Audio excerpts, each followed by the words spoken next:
So then that means that if they did not die, and this particular being who said this to them, right, actually told them that they would, and he knew that, especially if he's quote unquote all-knowing, right, that means that he literally lied. So then when you end up going to John chapter 8, verse 44, where you got red letters happening, where you have Jesus speaking, right? And then it says, ye are of your father the devil, and the lust of your father ye will do.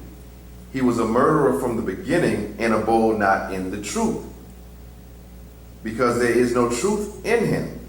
When he speaketh a lie, he speaketh of his own, for he is a liar and the father of it. So then the question becomes, where does the first lie happen in your Bible? And who was the first one to give a lie? And if this being right here is the first one to have lied at the first book inside of your Bible, then that means the father of lies is the being that they want us to accept as our God, right? So that's what is meant when he says, okay, that's putting us in a position of becoming devils, because we are now giving all of our energy, all of our reverence to a devil. Devil meaning this being that is an adversary towards us. You understand? And this is another point. Let's get into this. Inside of your Bible, our master teacher explained to us, language is key, right?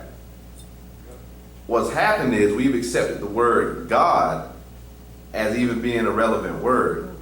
It doesn't tell us enough about who we're talking about here anyway, right? Please don't believe me again, check it out. When you go and you look at Genesis 1:1, it says, in the beginning God, right? The word that's there is a so-called Hebrew word, right? And you find it as Hebrew Strong's number 430. So write that down, so when you go and check it out, you'll see that the word that you end up seeing that comes out is Elohim, right? When you have this yim or this yod and this meme at the end of it, what this does is it pluralizes the word. So it says gods, judges, angels, right? And a few other words in there, but it tells you that from the beginning of this particular thing, now, when people are telling us, okay, we're talking about this one God, then you have the question that's happening that's saying, okay, let us create man in our image and things of that nature. Like you're reading this Jesus God right now.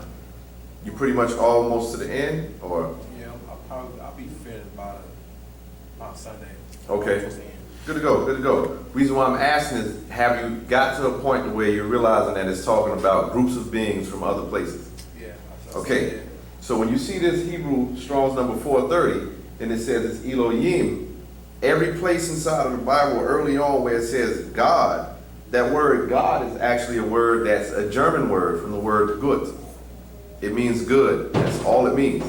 You understand? Then there's a Babylonian deity by the name of Gad, G-A-D, right? So a lot of times you'll see people that's quote unquote, holy, right? When they spell God, they'll do this. They'll put G-D, right? And what's funny, as we understand in Semitic language, ancient Semitic language as well as in ancient quote unquote Kemetic language, which is our language, we will write the consonants but not the vowel. But the root of the word based on the consonant shows you that it's still the same. And Gad is a Babylonian deity. And guess who this Babylonian deity, what his specialty is?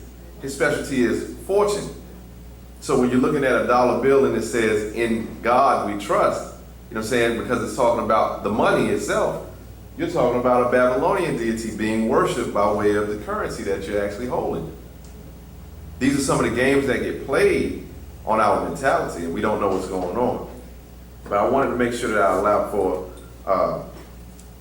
going back to some of the information that you were asking about earlier as far as religion as well. Our master teacher has written the actual fact, number 16 is called The Birth of Religion. You have that? Do you have it on you right now?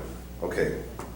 Inside of here, when it explains the birth of religion in the beginning part of it, he says something that's very, very interesting like, brother, you fairly new here. So first off, I want to say congratulations to you.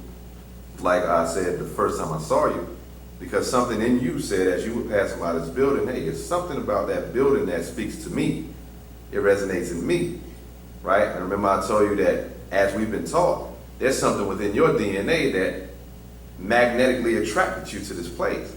You understand? So we understand as student teachers of our master teacher, Pt.2, Yanun, it's our responsibility to make sure that we give you what has been shared with us. We're going to share what's been shared with us, because it's not about us. I'm standing at a podium that my master teacher stands at. This is really his podium. You understand? I'm just a student. So my job is to teach or to share what he's taught. You understand? In this particular book, it says, Birth of Religion, starting at verse 6, right? Well, let's go to verse 1. It's fine. It says, religion is a system of faith, beliefs, and or worship, rules, and rituals. One is called religious if they belong to any group of people who all have blind faith in the same things. And if they practice it or them a lot, it's called religiously. And these acts are religiousness. It all relates to belief or believe. A believer who is believing in something or nothing if it has not been proven or confirmed. In that case, unknowingly, they are belittled by what is counterfeit. If they teach what has not been confirmed or preach it, then they belie or falsify, speaking falsely of subjects, persons, and places that are not true, making them a liar who lies. In most cases, religion is based on fear. If you don't believe this or that, then this or that will happen to you. Most religious people only try to convert you because they feel if others believe as they do, then they are not ignorant or being fooled. The more that go along with what they claim, they believe it is true. This makes them think, after repeating it over and over time, that it must be true, when in fact it's not true. It's belief. It's really what they assume or take for granted. A put-on claim, arrogate, pretend, be arrogant. It's all assumptions, suppositions, arrogance, assumptive, not proven. It becomes real to them so they don't feel stupid, when in fact, to believe in anything that can affect your life without you yourself confirming it is stupid. And if you believe it hard enough, you'll create your own images in your own imagination. That is, you will start to create, draw, fashion, shape, fake images in your mind. Then draw pictures, fashion statues, and give life to your image, as you see with religion. Then you turn to all others in to convince yourself that what you only believe is true, and all others who don't believe as you do must be stupid or ignorant, when in fact you need others to accept and believe what is not confirmed in order to not feel stupid.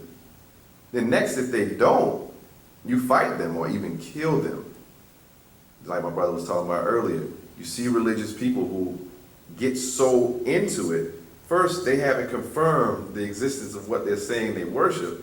But if you say, look, this is not proven or what have you, you've got people who will literally kill you. They'll call you names like disbeliever, infidel, unbeliever. Then they create a new word, infidelity, to make you feel that you're good or right or righteous.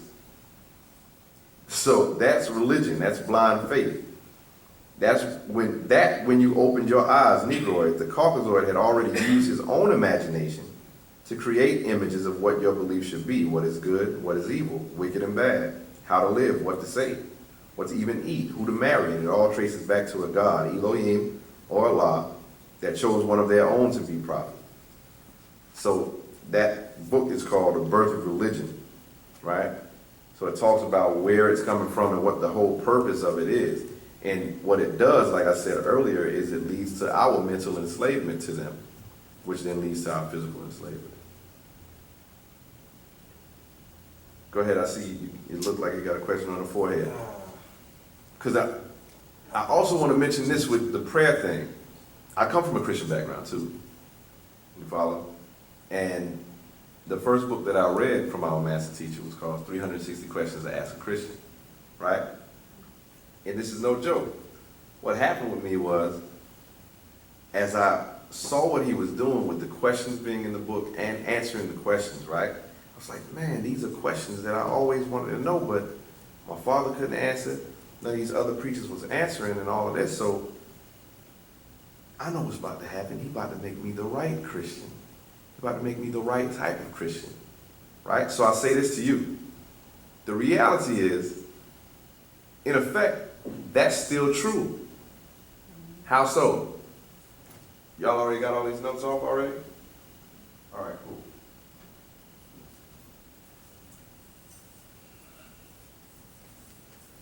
And this kind of goes back to what you were asking earlier too, sister, as far as how, religion came about.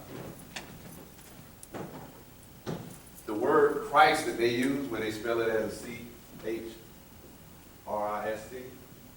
actually gets its origin from out of Egypt. The word is Christ. That's why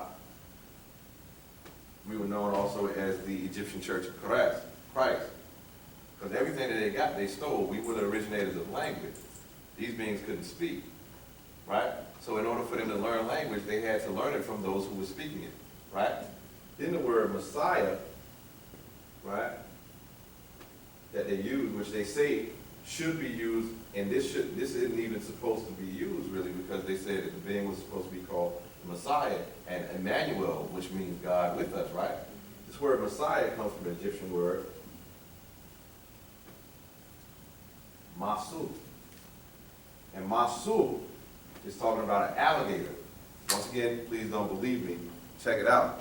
Masu is an alligator, but what's happening here is you're talking about the oil that's being extracted from an alligator, and it's being used to anoint particular beings who end up becoming Masu. Once they've been anointed into a certain priesthood, they have a responsibility to transfer information, right? To help people, right? They become Masu, or what they would call Messiah. And how is it that when you end up seeing inside of Christianity, Jesus Christ, right, was raised and taught and made wise in all of his ways where? In Egypt. Exactly. In Egypt, because remember, in his early life as a baby, God couldn't protect him from Herod. So he came to Joseph and said, hey, take the boy to Egypt, right? Until Herod dies. Like the master teacher explained, he said he couldn't just, and Herod be gone. He had to say, take him over to Egypt. They're going to protect him. And then he had to learn while there. And it also says that this being couldn't have been a white being, because how you going to go to Africa, black Africa, and be a white boy? You'll stick out like a sore thumb, right? So then it says, okay, there's an issue here. And as the master teacher has explained, the reality is this. When you talk about the Old Testament of your Bible being the Torah, that actually comes from the Sumerian tablets. So the Torah comes from Sumerian. The Gospel comes from the Torah, which is your New Testament. And then the Quran comes from the Gospel. But all of those come from out of Egypt. You understand? So that's how it's like the game that's played telephone man, where you have people standing in a line. And you pass a message to the person in the front, and they're supposed to pass it back. By the time it gets to the end, it's mixed up. But the mentality behind these unnatural beings who wanted to use everything that they could within their time frame, which is that 6,000 year period of time for that spell, they use that to keep the originators on this planet under total captivity, mentally and physically. And so now we're at a point to where their rule is up, but the majority of us don't even know that. We don't even know, okay, like I talked to my brother recently. He said, man, it's so hard to get a job. I said, what's sad is at this point in time, you're still talking about getting a job for somebody else, rather than saying, okay, out of everything that I've done, I can go and create something for myself, and I can start my own. You see, we're still locked into thinking that we gotta go and work for somebody else. We have to accept somebody else's God. We have to accept somebody else's culture. So then when you have one such as himself who comes and says, look, I have everything that you need for you. Let me give you back your culture. Let me give you back your language. Let me give you back everything that's yours. Let me give you back a name that nobody else knows and nobody else has ever called you, because every other name that we've accepted has been something that some foreigner has given us. That's why the majority of the people that are our own people, you ask them what is their true nationality, they have no clue. You understand? You talk to white people and you ask them their nationality, they know. You know, I'm German Irish. You know, about 3%, I've got a little American in me, what's that? Cherokee? Right. You know, I mean, literally, you talk to them, they know. How is that fair? As the master teacher had explained in the actual fact that's soon to come out, called my act, True Justice, he said the entire system is unjust. Everything about it is unjust because we operated by natural nature. The rules of natural nature is what applies to us. But now we have these rules here. We're being ruled by this dominion of these demonic beings that they call democracy. But what's funny is this, I want to make sure I put this out before we go to the next question. You have a lot of people who will look at us, call us different things, you know, or what have you, and as the master teacher said, we don't mind that. We don't mind that. We don't mind if somebody wants to call us a cult or what have you. We say, you know, well, we're cultivating our culture. We appreciate it, you know. But when you have other people who say that they're looking to Egypt, right? The question that we like to ask is, well, where is your Pharaoh? If you're operating as Egyptian, like you say, then where's your Pharaoh? We say, there's ours. How did we operate? How did we move then? Everything that we did then, we are doing now. Right? And then they say, oh, you said that, you know, y'all following this guy right here, and you said that, oh, he is an incarnated deity. Go back and do your research a little bit more. What are our pharaohs and how do we accept our pharaohs in Egypt? We already accepted the reality that that was God incarnated. Right? So the question then becomes, are you telling us to be halfway Egyptian? You know what I'm saying? Being that we're Wu-nuwaupu and we're here letting you know we are who we are. We accept who and what we are. Our DNA shows who and what we are. So we're operating by our natural nature. And that's what puts us in tune with our ancestors. Now moving into what you were talking about prayer. Do we pray? Yes, we pray. Our master teacher explained that the difference is this. You have others who tell us that we're supposed to pray outward to some unknown place. And I remember I spoke to you on this before when I said touch yourself. Right? And when you touch yourself, you know that what? You exist. And then you know that because you exist, your mother and your father exist. And their mothers and fathers exist. And their mothers and fathers exist. All the way back to where we talked about this earlier. These are our mothers and fathers that existed. And still exist because they still exist within us. So our prayers, instead of going this way, goes this way. You understand? And we are to align and tune ourselves back with our own. That's how you end up getting the power you need, because how can you jump by this blind leap of faith to a being that you don't even know exists? But if you was to ask your mother to bring you a glass of water because she loves you, right? She'll bring you a glass of water. So what about your great-grandmother who's on the other side, who still loves you, and you know for a fact exists? You don't have to jump on no blind leap of faith to know that grandma exists. Right? So that's how we connect. We connect with our ancestors. And the biggest thing that they want us to do is to keep turning away from our heritage and our ancestral link to who we are. You understand? Ask the French about Haiti. That's why the French ended up getting kicked out of Haiti, because they ended up turning away from everything the French was trying to come on. They turned back to their ancestral acknowledgement and said, we don't have to take what y'all talking about. Be gone. They went to war on them, boy. Think about it. If people have a culture, they'll stand up in a different way. A Trayvon Martin situation wouldn't even be able to happen.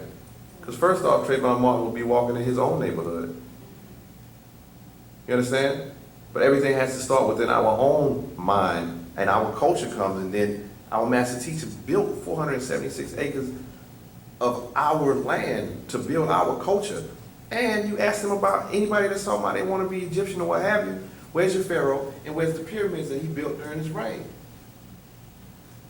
We are literally coming off our Zayah festival, which is, anybody who studies Egypt understand that that's when the ruler of that time shows that he's still capable of rule.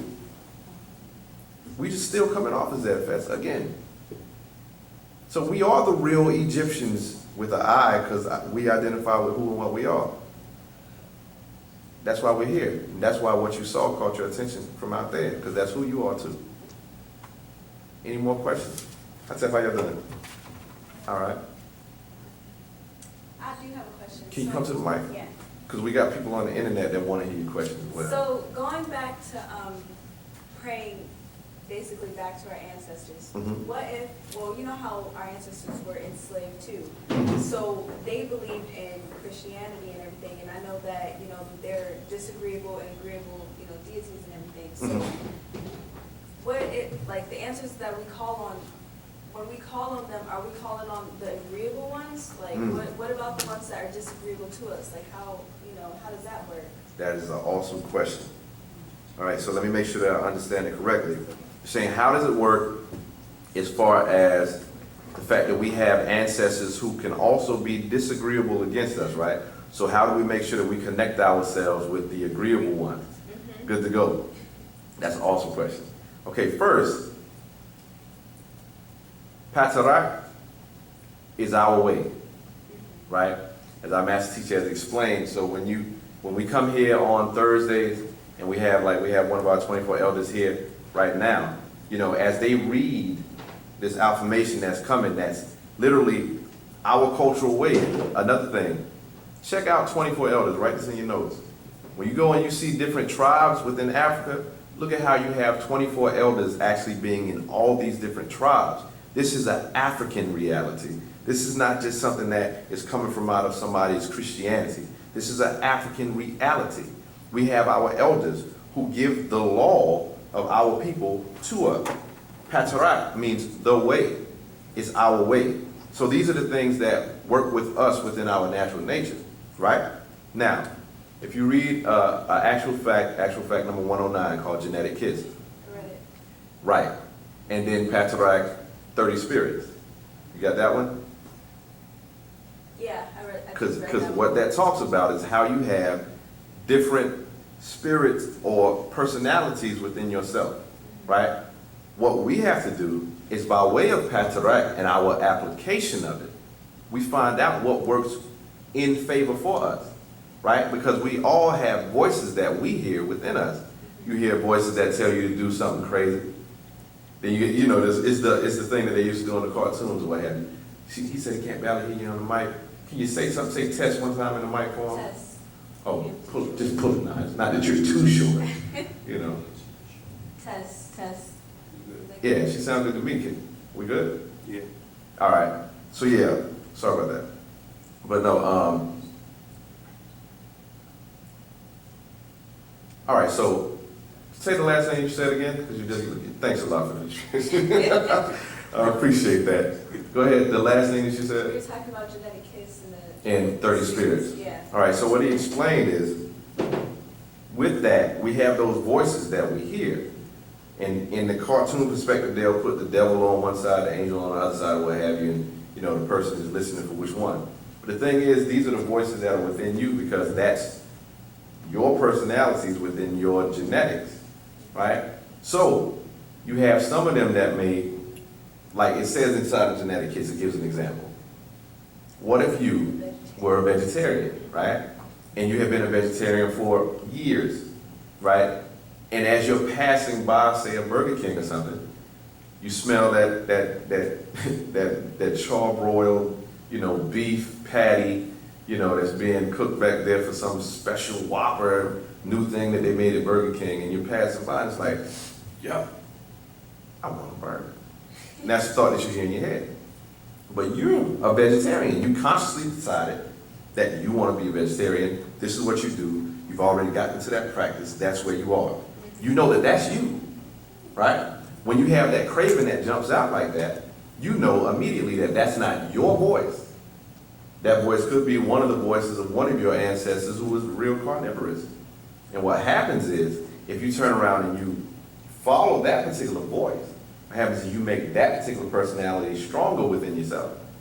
So that person, well, that personality then can step in, like, It's not that they have to step in, because they're already in.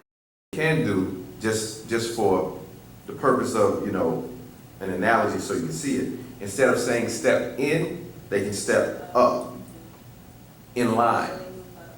You see? Because what happens is they can get to a point. You're the center of your own universe. What happens is there are ways that you can allow yourself to be influenced. Right? You can be influenced from beings already in you, or you can be influenced by emotions. That allows for lower force beings to be able to use you. Like when people get extremely angry. You ever seen somebody kill somebody that they love, or you heard about somebody kill somebody that they love? Then right after the fact, they say, I don't know what got into me. Yeah. You see? So what happens is you have to get to a point to where you understand your voice, and then with our culture, you understand what works best for you and what works best for us, right? And then when you hear anything that goes against that, that's when you know that that's negative for you. So it's about you learning your own voice and then being able to control voices that may speak against it, or ignore voices that may speak against it. And don't forget that it also comes from things that we may have taken in by way of visual. Also, if we exchange fluids with any other people, like sexual partners and things of that nature, we're taking on their energies as well. So we have to be mindful of that. Does that suffice to answer the Yeah, question? I have another question. Okay.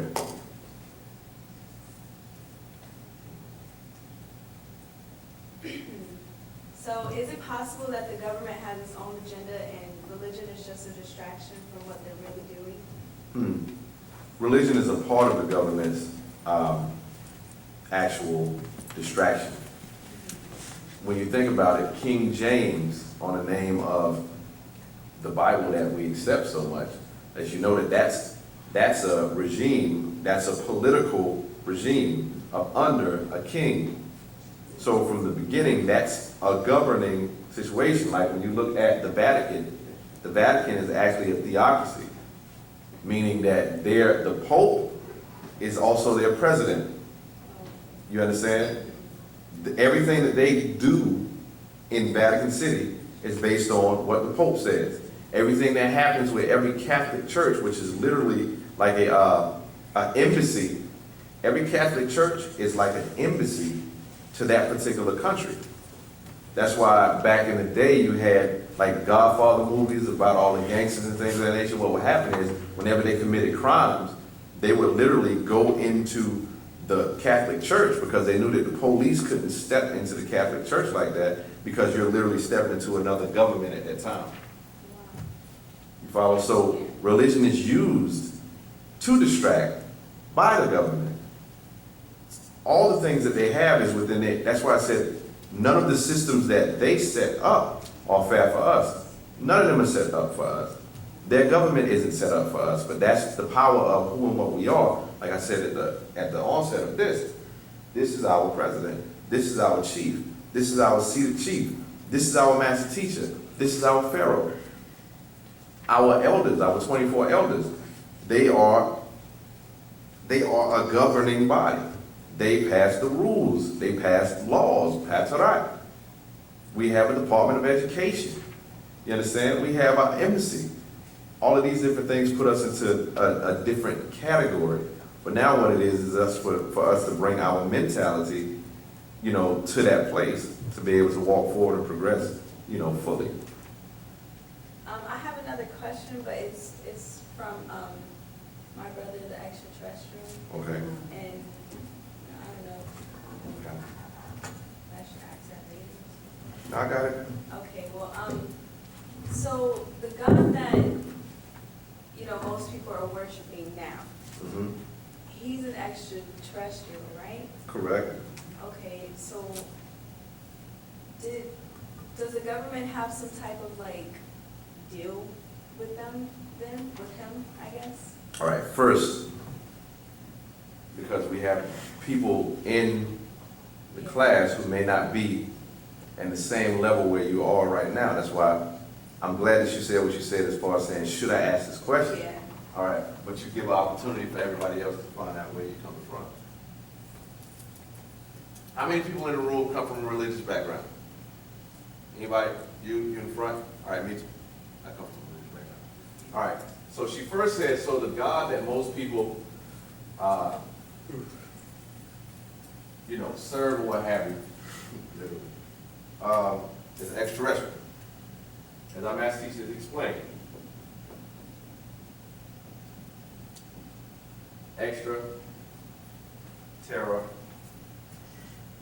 astral, which means extra meaning, more. Terra coming from the word terrain, that's meaning earth. Astral dealing with stars.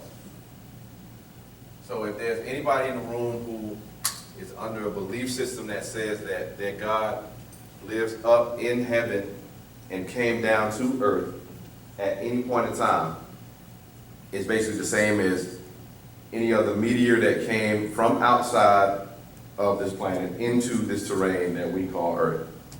So by definition, anything that came from outside of this planet into this planet is extraterrestrial, right? So that means if anybody believes in God being up there or anywhere, he or she or they are extraterrestrial. All right, now remember, the Torah comes from Sumerian, right? So in Sumerian, that being that we're talking about is named Nanar-Sin, right?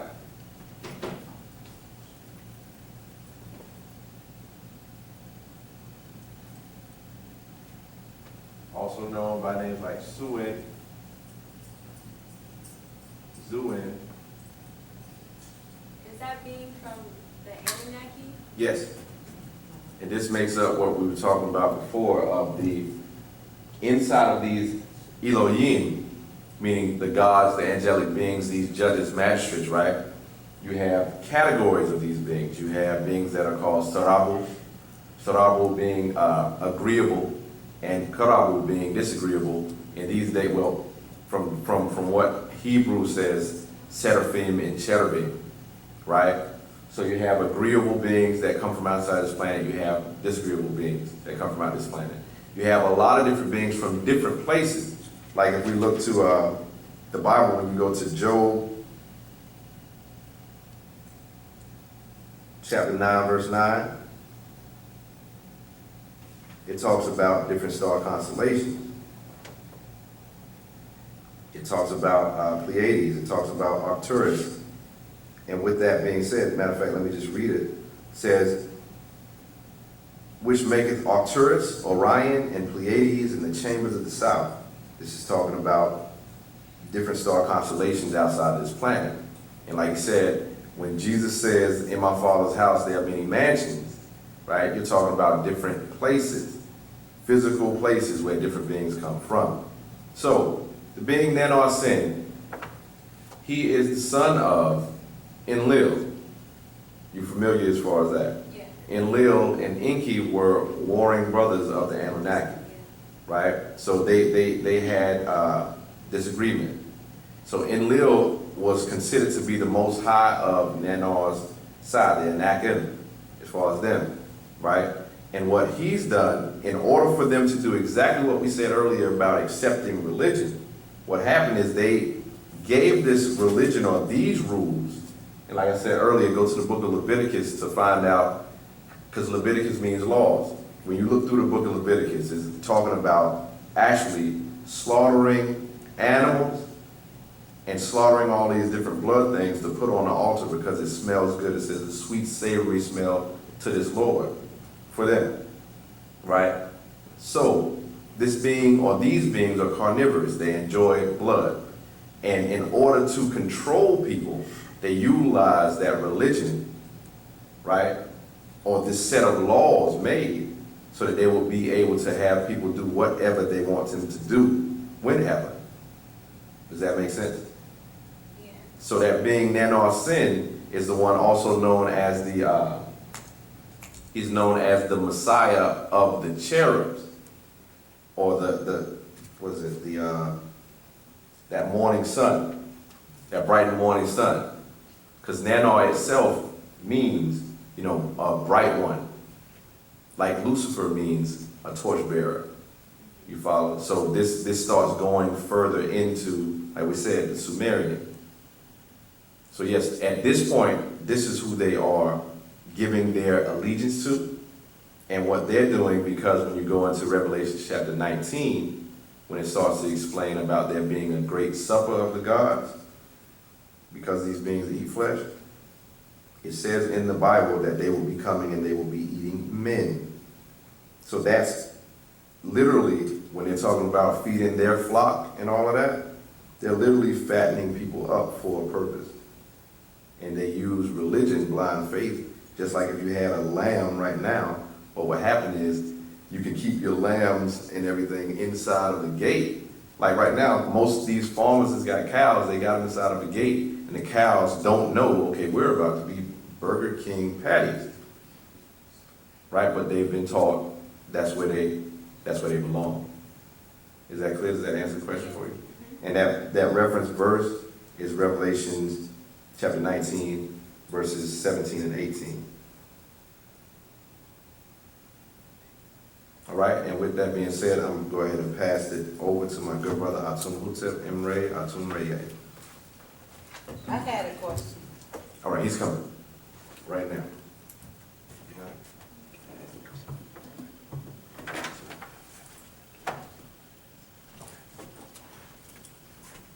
Yeah.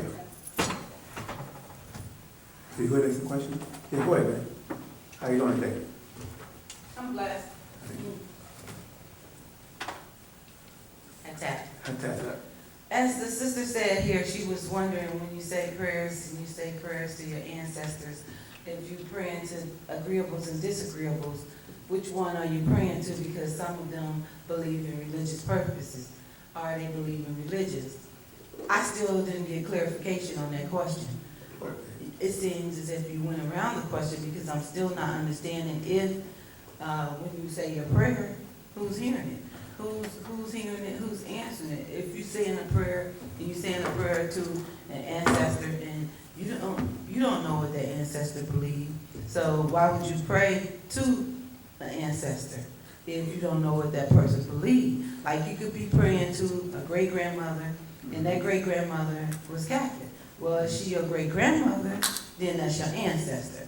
So I'm still not understanding it, and I'm Sister Gray. I'll explain it to you a little bit. Okay? Now, when you say prayer, for lack of a better word, this is the word that we use in English because we get these from religious jargon. We don't really use prayer in Wu-nuwaupu. We use communicate. Are any of these your children? That's your seed. That means you take care of them and you protect them, right? And you do certain things for them that you feel will benefit them in their growth in life, right? Now, you could have been raised as a Christian, Muslim, Jew, and you could have took the values of those religious doctrines and said, you know what, I like the way this feels with me, so I'm going to give it to my children. You hear me? Not knowing that it's not the doctrine, it's the information of the doctrine that's detrimental to our natural nature. When I say natural nature, it means that we deal with nature. We don't worship nature. We actually be like, it's too cold outside, I'm going to put on a jacket. You don't need no God or nobody in a holy book or something sacred on the wall to tell you that, because that's natural nature. What happened is the ancient Egyptians and the ancient Sumerians were so advanced because they was on the planet for a long time. So when you're on the planet for a long time, you deal with what? Trials and error of what to do and what not to do. As Africans in America, we forgot how to be Africans.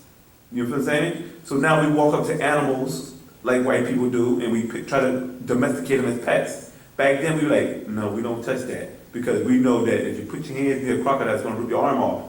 That's just natural nature, because 1,000 years ago, some idiot of our tribe put his hands in the mouth of a crocodile, and it ripped his arm off. It's like you don't play with lions, you don't play with tigers, you don't play with bears. This is natural nature. But what happened is we have cartoons and television programs where our children watch different stuff, and you say, oh, Barney the Bear. the dinosaur, whatever, or Yogi Bear, or so on, and then you next you know these children get indoctrinated by TV saying, oh, he's a nice cuddly tiger, like Tony Tiger. And the first thing you do, get older, they want to touch the tiger cage, and they get their arms mowed off.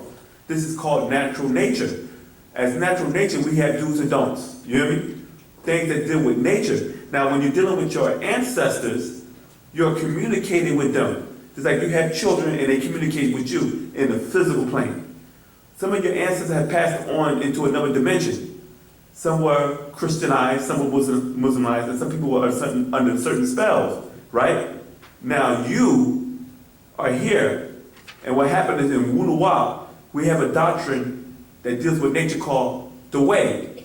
In our language, we call it Pt.2. That's why when you go to Africa, people say, no, we can't allow you to come here because we don't want you to disrespect what, y'all?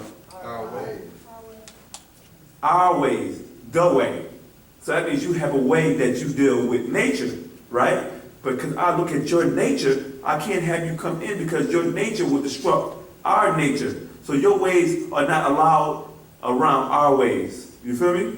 And by you studying Pt.2, it shows you how to get in tune with nature. And when you get in tune with nature, you're able to disseminate between the ancestors. Because it's been times, because you're a woman, there's been times in your life that you have met a man and you said, oh, he's fine, I like him, right? And then later on you said, I don't ever know what I ever saw in him in the first place. Has that ever happened to any of y'all ladies before? Yeah. Has that ever happened to you? Yes. Huh? Me? Yeah. No. That you never found a guy that attracted and later on you regretted it? No. Or you never been in a situation where you've done something and you regretted it? No. So you have no regrets in life? None. So you never made no mistakes? Nobody's perfect, but I don't regret it. I understand the mistakes, but have there been mistakes made that you said, I'm gonna do this and then do something different? I don't regret anything. Okay, let's take the word regret out of it. Have you done something where you said, I'm not gonna do it, but then you do it later on? No. Okay, well, I guess you're special. I You know what I'm saying? So, but other people have been to those situations. I have been to those situations where we call the first mind. I'm gonna do this, but then later on something come along and cause a conflict. Well, I don't wanna do that, I'm gonna do this, and then next you know, the consequences turn out totally different than we expected. This is your ancestors taking control for a split second because it's in your DNA. According to science, in genetics, you go back 4 generations, right? That's 15 people on your mother's side and 15 people on your father's side. Meaning that the first generation will be your mother and father. The second generation will be your mother's mother and father, and your father's mother and father. And it goes down 15 on both sides to grandparents, great-great-parents, and great-great-great, right? Because it's in your DNA. There's times you have seen your children do certain things when people that's close to you or relatives say, oh, you act just like her. She do the same thing you do. This is not something that they learn by being around you. It's in the genes. They say, wow, she does the same smile and do this, do that. Yeah, go ahead. What about kids you adopt? It's What about not them? genetic. Have they do the same thing you do, or they're imitating? Because there's a difference between imitating when you actually see a child naturally do certain things that you're not teaching them.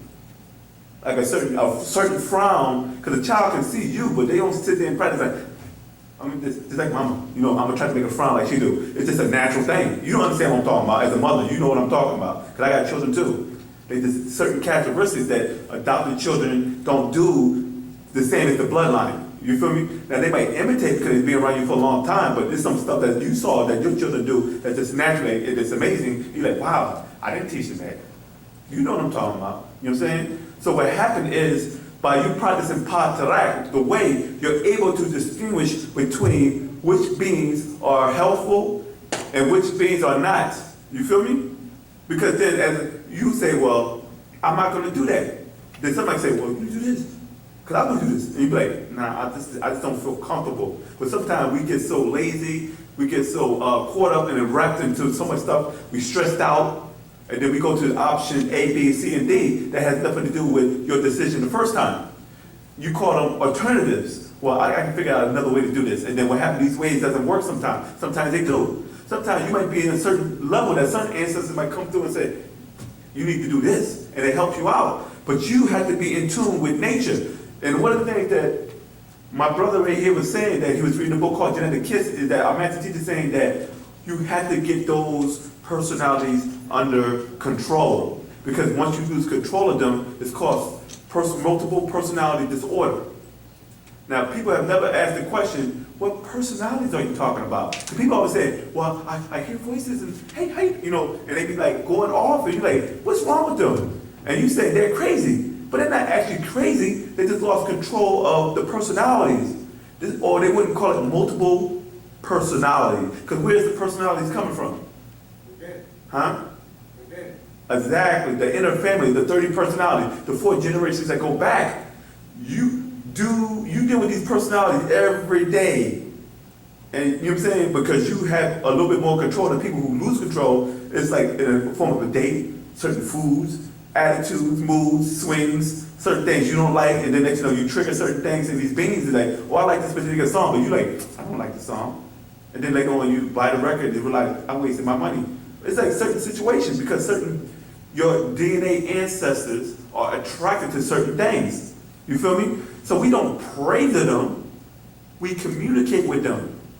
You feel what I'm saying? But what happened is because we're not speaking our natural language no more, you're not vibrating on the same frequency as certain ancestors. Just like you, it's going to come a time that you're going to pass, right? And then these children will be grown and have grandchildren, and they be like, how can I communicate with grandma? And then, because your mind state is at, it depends on where your mind state is at. Some people are not religious, some people are. But you got to also remember one thing, no matter how religious you are, we always had a thing called morality. And it was about your sincerity of what you practice in these religious schools. Some people were not evil because they practiced it. It was just a spell that was given to them. But it's your intentions of how you dealt with people when you was under these spells. Because they don't judge you by, because you made a mistake or you was following the wrong thing. They judge you by how you treated people and how you were sincere when you was a Christian. My great-grandmother was a great woman. I know she's not part of Wu-nuwaupu. She didn't have the right knowledge. But she's not going to be judged for that. She's going to be judged on how she dealt with people as a Christian. The same thing as you be judged on how you dealt with people as a Muslim. Was you a good Muslim? Did you make progress today? Did you look out for your people? Did you show humility? Did you show charity? Did you help one another? Not somebody who goes to church and be a holy roller fanatic. Oh, you're going to hell and you burn. We're not talking about that. We talk about a person who is like, when you look at them, like, he's a good Christian. I might not agree with his doctrine, but he's a good person. You feel what I'm saying? I might not agree with his doctrine, but he's a good Muslim. You know what I'm saying? He's very cordial, he's very respectable when he talks about, he's not like the other ones that be real fanatical and warmonger type of mentality. But this guy's he's a little bit more laid back, he's disciplined, he listens. You feel me? We're not talking about them. Because it's always about your intentions. And our ancestors know this. You know what I'm saying? But you'll be even more powerful being if you had the right channel, then you're able to use that of your nature to make Wu-nuwaupu or Pt.2 more powerful, because you'll be the best example in the right state of mind.